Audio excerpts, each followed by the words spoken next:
Bismillah, alhamdulillah. Nahmaduhu wa nasta'inuhu wa nastaghfiruhu wa na'udzu billahi min shururi anfusina wa sayyiati a'malina man yahdihillahu fala mudilla lahu wa man yudlil fala hadiya lahu. Asyhadu an la ilaha illallah wa asyhadu anna Muhammadan 'abduhu wa rasuluh.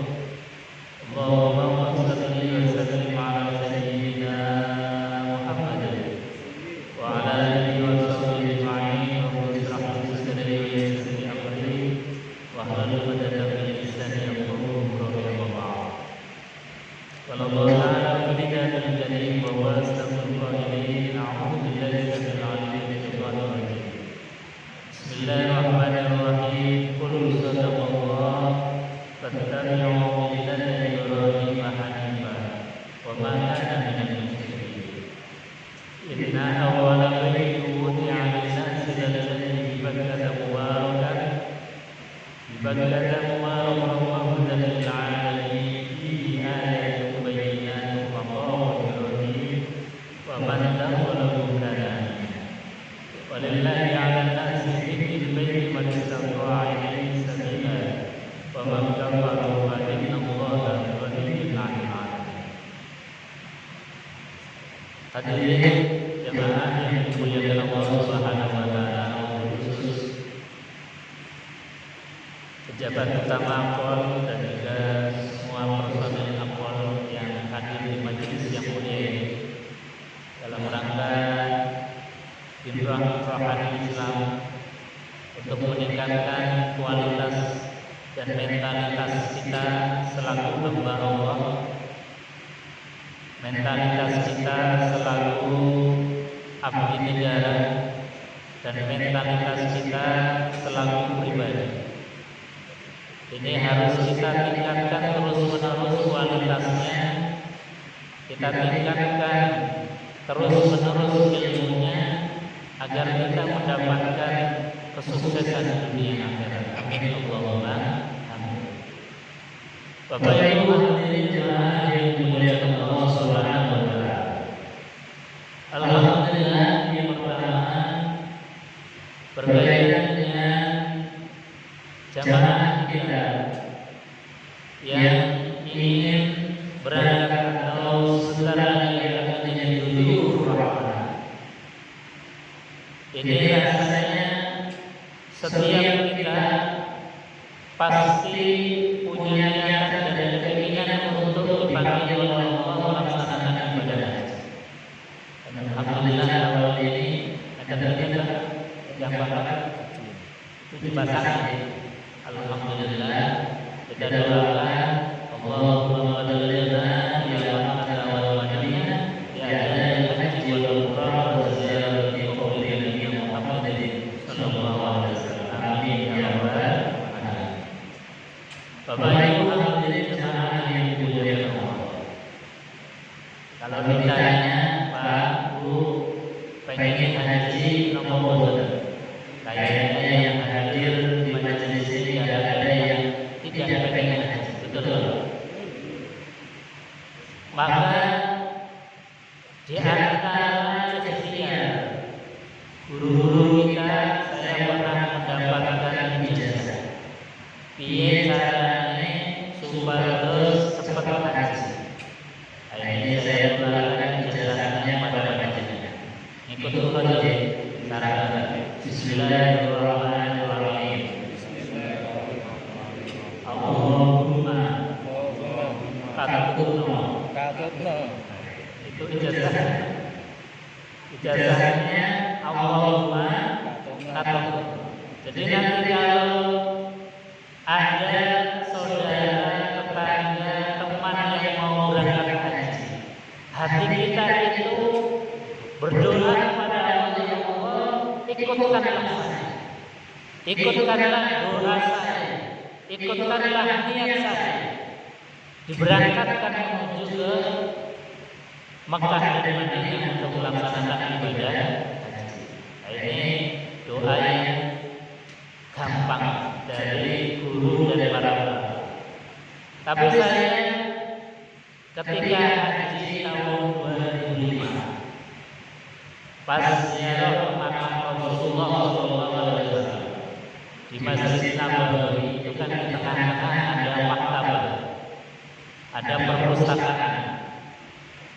masuk ke perpustakaan buka kitab-kitab tafsir dilarang.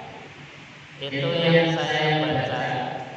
Ternyata diterangkan di dalam kitab tafsir itu, di antara siapa yang baca ayat itu, doa itu akan dimudahkan oleh Allah untuk melaksanakan ibadah haji. Nah ini kalau ini resmi dari Quran. Monggo saudara. Bismillahirrahmanirrahim. Rabbi adkhilni mudkhala sidqin wa akhrijni mukhraja sidqin waj'alni min ladunka sultanan nasira. Rabbi adkhilni mudkhala sidqin wa akhrijni mukhraja sidqin waj'alni min ladunka sultanan nasira. Rabbi adkhilni mudkhala sidqin wa akhrijni mukhraja sidqin waj'alni min ladunka sultanan nasira. Kira-kira gampang begitu. Allahumma takun ini. Sama-sama. Kalau kita doa Allahumma takun dengan hati, insya Allah sama. Atau kita doa dari Quran, ini juga diterangkan oleh para ahli tafsir di antara doa agar kita diberangkatkan ke tanah suci Mekah, maka lanjutkanlah. Dan alhamdulillah, saya hampir tidak pernah ketinggalan habis sholat pasti baca doa. Pasti baca doa. Saya juga baru setelah baca kitab tafsir itu di Madinah. Loh, kok ternyata benar. Saya 2005 sudah diberangkatkan oleh Allah, alhamdulillah. Meskipun nggak punya gambaran sama sekali kalau bisa ke sana. Tapi alhamdulillah bisa diberangkatkan ke sana, bisa menjadi alumni Arafah, alumni Madinah. Mudah-mudahan kita semua diberangkatkan ke sana. Amin ya Allah. Amin. Bapak Ibu hadirin jemaah yang mulia, kenapa seorang muslim itu harus punya cita-cita dan keinginan besar? Karena haji itu adalah rukun min arkanil Islam, rukun daripada rukunnya Islam. Meskipun haji itu punya syarat. Syaratnya apa? Manistata'a ilaihi sabila, bagi orang yang mampu. Bahkan saking pentingnya haji ini, di akhir ayat tentang haji, Allah itu, kalau bahasanya kita, kalau baca ayat itu medeni. Karena apa? Allah mengatakan wa man kafara fa innallaha ghaniyyun 'anil 'alamin. Barang siapa yang diberikan oleh Allah ditakdir punya harta banyak, punya rezeki yang berlimpah, kok sampai niat aja nggak punya untuk berangkat, kok sampai tidak berangkat ke sana menunaikan ibadah haji. Bahasanya Quran ini wa man kafara, barang siapa yang kafir. Jadi bahasanya kafir. Wa man kafara, kafara itu artinya tertutup diri dari nikmat Allah. Padahal dikasih rezeki banyak, kon niat lah. Niat itu beda dengan ingin. Niat itu beda dengan cita-cita. Kalau keinginan, cita-cita, nggak ada orang yang ditanya nggak pengen, nggak ada orang yang ditanya nggak punya cita-cita pengen. Semuanya pengen, semuanya punya cita-cita. Tapi tidak semuanya orang punya niat untuk haji. Bedanya apa ini dengan niat? Niat itu dalam bahasa fikih adalah qasdu syai'in muqtaranan bi fi'li, menyengaja sesuatu berbarengan dengan awal kita melakukan proses. Artinya ketika kita pengen niat haji, ya sudah mulai nabung. Nah, itu makna. Orang ketan kita punya celengan kecil, nabung sehari 5.000, 10.000, 100.000 diniatkan untuk haji. Meskipun secara logika barangkali, secara logika matematik, kalau kita nabung setiap hari 10.000 kayaknya kok gak nyanda. Kalau kita nabung sekarang, kemudian didaftarkan ke ONH, belum tentu dapat karena antriannya sekarang sudah 35. Tapi tetap niat itu tadi muqtaranan bi fi'li, tetap nabung.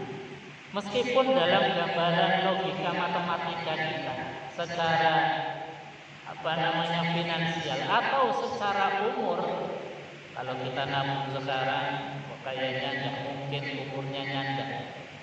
Tapi sekali lagi yang diniat oleh Allah, yang dicatat oleh Allah bukan hanya perbuatan, tapi niat itu sudah, kata baginda Rasulullah SAW, an-niyat nisful amal.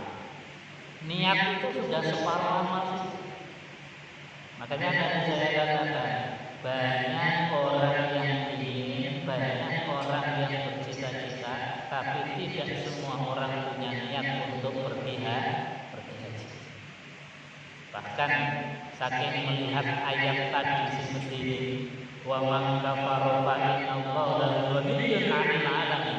Al-Imam Asy-Syafi'i itu memberikan saran hukum otomatis. Kalau kita ingin punya rumah, maka untuk bisa pergi haji rumahnya jual. Ini yang penting. Kalau kita punya apa, pokoknya asal bisa berangkat haji, jual apa yang menjadi aset kita. Saking apa?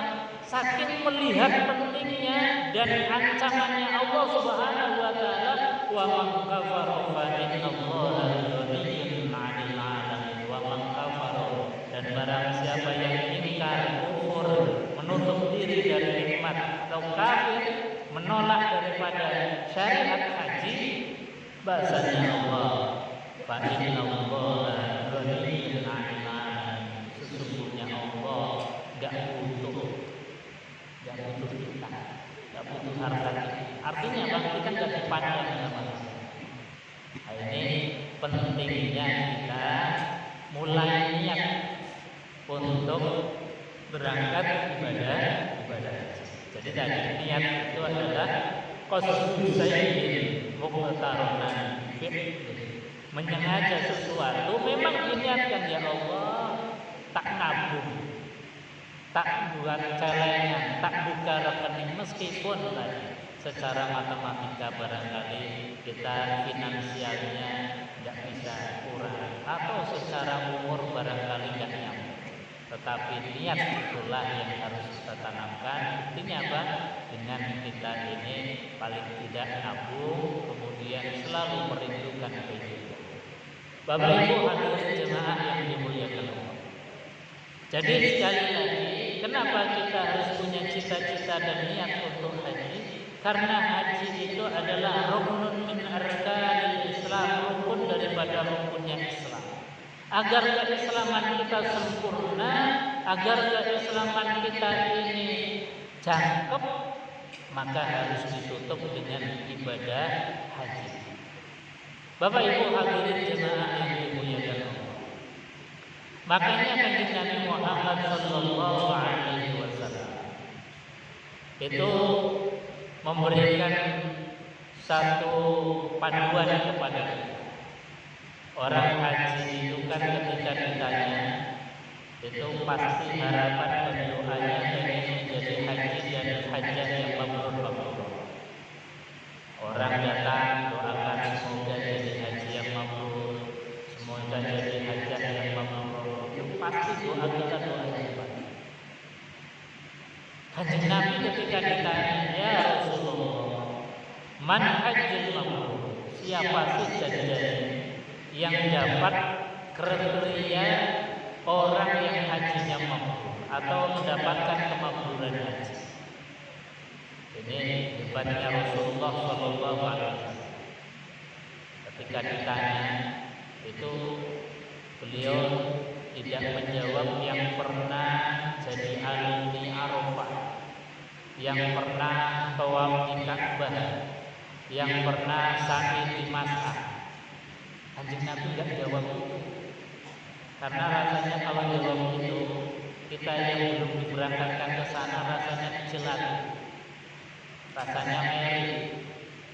Tapi Kanjeng Nabi Muhammad SAW menjawab dengan kriteria yang siapa saja itu boleh untuk menjadi dan mendapatkan kemakburan haji.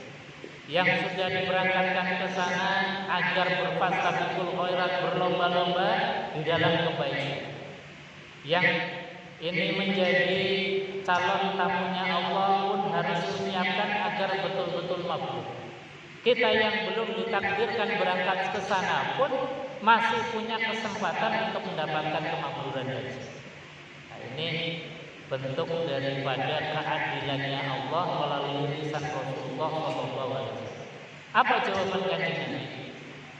Ketika ditanya siapa sih yang mendapatkan kemakburan haji, Kanjeng Nabi Muhammad SAW jawabnya, man afsus salam wa id'amut ta'am wa silul arham wa sallu wan nas. Satu, orang yang mabrur itu harus punya kompetensi man afsus salam, orang yang suka senang menebarkan salam. Jadi ketemu sama siapapun itu mengucapkan salam, baik yang dia kenal maupun yang dia kenal, baik yang orang besar, orang kecil yang kita temui, siapa saja berikan salam. Nah, itu syariatnya Nabi Muhammad SAW. Bahkan masuk rumah, masuk masjid, masuk kantor, meskipun di rumah pas tidak ada orang, di masjid pas kosong, kita salam. Apa kata Rasulullah SAW? Salamnya kita yang dalam keadaan rumah kosong, kantor kosong, masjid tidak ada orang, salam kita itu yang jawab adalah para malaikatnya Allah Subhanahu. Itu manfaat salam. Jadi tebaran sebagai satu salam itu adalah identitas kita, dan salam itu adalah doa kita atas orang lain, haknya orang lain atas mulut kita. Jadi kalau kita ketemu pemain jelmawa, mungguyang kita ngobrol ngalor itu ranjang, itu berarti kita belum memberikan haknya orang yang kita temui. Haknya orang yang kita temui atas mulut kita kan doa, ucapan baik, kalimat yang memotivasi dan lain sebagainya. Makanya ketika kita ketemu kemudian memberi salam, itu sejatinya bukan hanya kita menampakkan wa ana minal muslimin, saya ini muslim, bukan hanya sekedar itu, tapi menjamin siapapun yang kita temui tidak akan pernah terzalimi oleh lisan dan tangan. Itu kalau kita itu bisa salamnya itu salam yang punya filosofi, salam yang punya makna, pasti akan menjadikan masyarakat kita, bangsa negara kita ini akan baldatun thayyibatun wa rabbun. Ini tugas kita. Afsus salam, tebarkan kebaikan. Tentu makna afsus salam itu bukan hanya sekedar lip service menebarkan kalimat salam saja, tapi betul-betul menjiwai kalimat salam. Makanya di tahun sekitar 1980-an itu mungkin bapak-bapak masih ingat polemik yang diucapkan oleh Gus Dur. Sekarang salam ganti aja selamat pagi, selamat siang, selamat sore. Itu kalau dalam kajian para ulama, kenapa Gus Dur itu memberikan statement? Ternyata Gus Dur pengen mendidik kita. salam kita ini seringkali lip service, bukan salam yang dari hati, bukan salam yang menjamin orang yang kita temui itu tidak terzalimi oleh lisan kita. Makanya justru itu daripada sia-sia lip service saja, nggak usah salam ganti selamat pagi, selamat siang, selamat malam. Itu dalam bahasa manajemennya namanya konflik manajemen. Jadi buat konflik itu, dan kita mikir kok salam diganti selamat pagi ini, iya jangan. Nah karep seperti itu. Agar kita ini kembali belajar makna salam itu seperti apa? Ya tadi harus menjadi orang yang di hadapan kita itu terbebas dari kezaliman. Ini harus betul-betul afsus salam. Kalau kita sudah afsus salam, itu artinya sudah punya satu kompetensi mendapatkan makhluk. Yang kedua, kata baginda Rasulullah SAW, kompetensi mabrur itu adalah wa'ima'ul ta'am, suka berbagi makanan. Nah ini luar biasa. Jadi ukuran makanan itu ternyata jadi ukuran mabrur. Karena Abraham Maslow seorang sosiolog punya teori namanya teori basic need, kebutuhan dasar manusia. Beliau menempatkan basic need itu kebutuhan dasar paling mendasar adalah makan minum. Kalau basic need ini tidak tercukupi, pasti rumah tangga akan berantakan. Masyarakat akan menjadi chaos, negara pasti akan bubar. Kenapa? Karena basic kebutuhan dasar manusia tidak terpenuhi. Makanya Nabi Muhammad SAW dalam statement, kalau kamu pengen mabrur, yang sudah ke sana maupun yang belum, ayo fastabiqul khairat. Fastabiqul khairat dalam rangka apa? Suka berbagi makanan. Agar kita ini dalam hal kebutuhan dasar manusia masyarakat itu terpenuhi. Sehebat apapun kita punya alutsista, sehebat apapun kita punya senjata, kalau masyarakat dalam keadaan lapar nggak bisa dibendung dengan senjata, nggak bisa dibendung dengan alutsista, nggak bisa. Bahkan orang lapar itu lebih dahsyat dibandingkan dengan alutsista yang kita punya.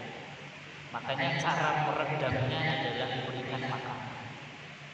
Katanya Nabi Muhammad SAW mengatakan, kalau kalian ingin mabrur, ayo biasakan suka berbagi makanan. Alhamdulillah kita diberikan oleh guru-guru kita, orang tua kita, itu satu warisan tradisi yang luar biasa. Tradisi berbagi makanan. Ini kan kayaknya jarang di negara-negara selain Indonesia kayaknya. Tapi kalau di Indonesia luar biasa. Ibu-ibu baru melahirkan sudah bagi makanan, namanya perokoan. Nanti 7 hari atau 40 hari bagi makanan lagi akikah. Anaknya besar mungkin bagi makanan lagi ibu. Dalam rangka apa ini? Sunatan. Nanti besar lagi mantu bagi makanan lagi. Sampai meninggal pun dalam keadaan duka, dalam keadaan sedih, masih bagi makanan. Artinya apa? Dalam segi kebudayaan kita ini punya kebudayaan yang adiluhur, yang luar biasa, dan ini adalah kebudayaan Qur'ani, kebudayaan sunnah Rasulullah SAW. Makanya dari tugasnya kita, ayo berfastabiqul khairat. Yang sudah pernah jadi alumni Arafah, jangan malah habis haji tambah medit, tambah pelit. Jangan kalah dengan yang belum berangkat, harus tambah pelit. Nah, ini kompetensi mabrur adalah wa at'imut ta'am, orang yang suka berbagi makanan. Yang ketiga, kompetensi seorang yang disebut sebagai mabrur wasilul arham, orang yang senantiasa menjalin networking, hubungan dengan siapapun, suka bersilaturahim, suka mengunjungi, bukan sebaliknya. Yang kita kenal malah kita putuskan, apalagi memutuskan silaturahim dengan keluarga. Ini kadang-kadang dengan kakak, adik, ini bahaya, harus dijaga betul. Lebih-lebih kepada orang tua. Harus jaringan silaturahim itu terus. Meskipun orang tua kita sudah meninggal dunia. Nah, ini problem kita kekinian seringkali ketika orang tua sudah meninggal dunia, seolah-olah sudah tidak ada hubungan lagi. Jangankan ke makamnya, doa habis sholat saja lupa. Ini kan problem. Ini namanya kita memutuskan silaturahim dengan orang tua. Makanya Nabi Muhammad SAW mengajarkan kepada kita, setelah silaturahim dengan Allah, maka selepas silaturahim dengan orang tua kita, Rabbi firli wa liwalidayya warhamhuma kama rabbayani shaghira. Ketemu dulu dengan orang tua, silaturahim dulu dengan orang tua. Ketika kita sudah meninggal dunia, orang tua sudah meninggal dunia, tetap nyambung terus. Caranya berdoa dengan doa kita, atau dengan cara yang lain. Katakan Nabi Muhammad SAW, sambunglah silaturahim dengan orang tua dengan cara mengunjungi saudaranya orang tua, tetangganya orang tua, teman koleganya orang tua. Nah, ini yang tambah jarang lagi kita lakukan. Tambah jarang lagi kita lakukan. Doa saja kadang-kadang kalau pas ingat, kalau pas ingat. Apalagi yang kedua ini, sambunglah silaturahim dengan orang tua, kunjungi tetangganya orang tua, temannya orang tua, saudaranya orang tua. Kunjung, bawa oleh-oleh, kunjung, ceritakan kebaikan orang tua kita. Itu. Makanya baginda Rasulullah SAW dalam sebuah hadis itu menggunakan kalimat yang luar biasa. Abar wal-bir ayyazil rajulu budda, kata kanjeng Nabi.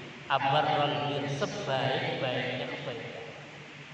Kenapa kanjeng Nabi kok menggunakan diksi ini? Kata para ahli tafsir hadis, karena kebaikan ini sudah banyak ditinggalkan oleh orang. Makanya kanjeng Nabi di dalam memotivasi kita, abar wal-bir, sebaik-baiknya kebaikan. Apa itu? Ayyazil rajulu budda, orang yang menyambung silaturahim dengan saudara, dengan tetangga, dengan temannya orang tua. Karena apa? Kalau kita ini mengunjungi tetangganya orang tua, temannya orang tua, itu pasti yang dibicarakan kebaikannya orang tua. Ini menyambung tali silaturahim. Yang keempat, kata baginda Rasulullah SAW, agar kita ini berlomba-lomba di dalam mencapai mabrurnya ini, adalah wasallu wan nasunya. Salatlah olehmu sekalian wan nasunya, yang ketika orang lain itu sedang nikmat-nikmatnya tidur, sedang nikmat-nikmatnya istirahat, capek kerja di siang hari, kan enaknya memang istirahat. Kok kemudian kita mampu untuk bangkit, bangun, mengambil air wudhu, hadapkan wajah ke kiblat, tangannya diangkat mengucapkan kalimat takbir Allahu Akbar. Itu adalah nikmat yang tiada tara. Ini adalah kompetensi mabrur yang gratis, yang gratis. Kadang kita ini kan pengennya mabrur tapi pengen bayar setoran, sampai nunggu 35 tahun. Padahal kanjeng Nabi sudah memberikan ada cara mabrur yang gampang, yang murah, yang tidak berbayar. Yaitu apa? Satu, ayo kita tebarkan salam, kita jadi agen-agen kedamaian, kita menjadi pilar daripada perdamaian dunia. Yang kedua, ayo biasakan kita berbagi kepada siapapun. Karena apa? Berbagi makanan adalah fondasi daripada keutuhan bangsa. Karena berbagi makanan ini adalah pilar utama di dalam membangun peradaban, dari peradaban yang paling kecil dalam keluarga sampai kepada peradaban global ini. Itu kuncinya ada pada makan minum yang tersedia dengan baik.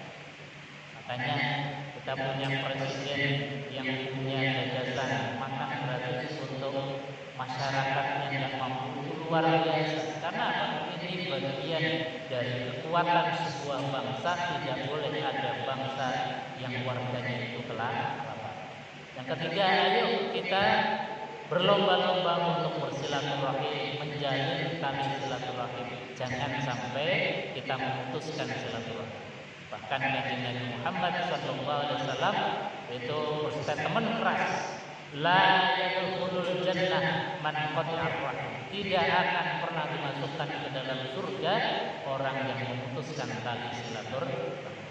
Dan yang keempat, ayo kita budayakan dan biasakan, meskipun kita lelah di siang hari kerja, tapi biasakan 2 rakaat malam kita berjumpa dengan Allah, bermesraan dengan Allah, komunikasi dengan Allah. Insya Allah, baik yang kita sudah pernah ke sana, yang mau ke sana, yang belum ke sana, mudah-mudahan sama-sama mendapatkan makbulnya. Amin Allahumma amin. Bapak Ibu hadirin jemaah yang dimuliakan Allah, saya kira itu yang bisa kami sampaikan.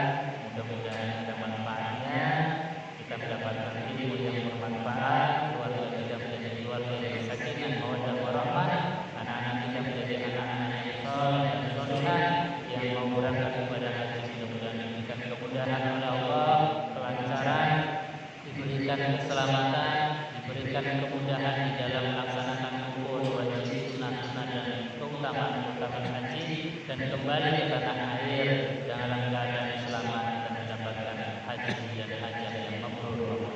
Amin Allahumma amin ya rabbal alamin. Allahumma shalli wa sallim ala sayyidina wa maulana Muhammadin ila awwalina akhirin sallallahu ta'ala alaihi wa sallam ajma'in. Alhamdulillahi rabbil alamin. Hamdan syakir, hamdan na'im, hamdan yawmi ya rabbana lakal hamdu kama yanbaghi li jalali wa 'azimi rabbana lana wa walidayna warhamhuma kama rabbayana shaghira. Rabbana hab lana min azwajina wa dhurriyyatina qurrata a'yun waj'alna lil muttaqina imama. Rabbana taqabbal minna wa atina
Bapak Ibu hadirin jemaah yang dimuliakan Allah, untuk terakhir mungkin yang mau tidak haji untuk bisa cuman tidak berjalan.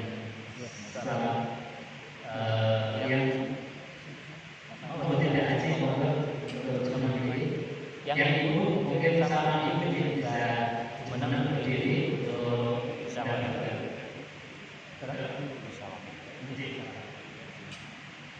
Tutup dulu, mari kita tutup dengan doa kepada majelis bersama-sama. Bismillahirrahmanirrahim. Subhanallah wa bihamdihi, asyhadu an la ilaha illa anta, astaghfiruka wa atubu ilaik.